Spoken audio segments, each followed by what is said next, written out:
Ushauri huo umetolewa na afisa lishe wa wilaya ya Ikungi Yasinta Isaya kwenye maadhimisho ya siku ya unyonyeshaji duniani yaliyofanyika kiwilaya kwenye kijiji cha Irisia wilayani hapa, na hapa anatoa maelekezo kwa akina mama, huku mganga mfawidhi wa zahanati ya Irisia Daktari Gati Manyenyi anasisitizia swala hilo.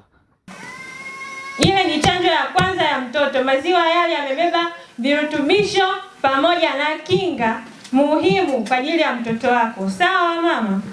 Kwa hiyo sisi tunayakamua, tunasema ni machafu, tuwe tunawapatia watoto yale maziwa. Pia wababa ni wasii, mwe mnawasaidia wake zenu, mnawapa muda wa kutosha wa kuwanyonyesha. Kazi nyingine ndogo ndogo unaweza kumsaidia, kwa sababu sisi wa mama tuna kazi nyingi.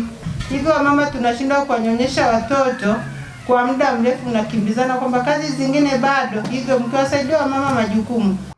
Awali yakisoma taarifa iliyoandaliwa na Compassion Tanzania cluster 3 za Unyeanga, Irisia na Ilongero, Imani John anaeleza changamoto zinazowakuta wakina mama na kushindwa kunyonyesha miezi 6 bila kumpa mtoto chakula chochote, huku mchungaji wa KKT Dayosisi ya Kati Usharika wa Ilongero, mchungaji Yona Makera anasema tuna changamoto ya kukosa ushirikiano wa kutosha kutoka kwa wazazi wa kiume kwa kutokushiriki shughuli za program mbalimbali pindi wanapohitajika.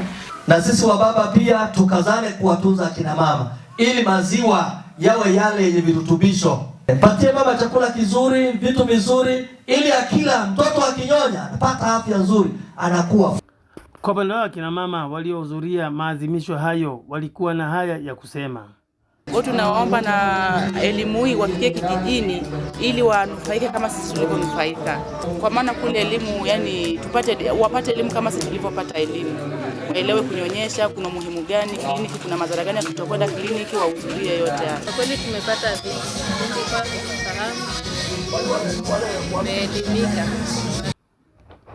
Baadhi ya kina mama wengi wanaonyonyesha wa mijini na vijijini wamekuwa na utamaduni wa kuto kuwanyonyesha watoto wao miezi 6 bila ya kuwapa chakula chochote kutokana na sababu mbalimbali, ikiwemo wengine kuto kufahamu, wengine kuogopa kuharibu matiti yao.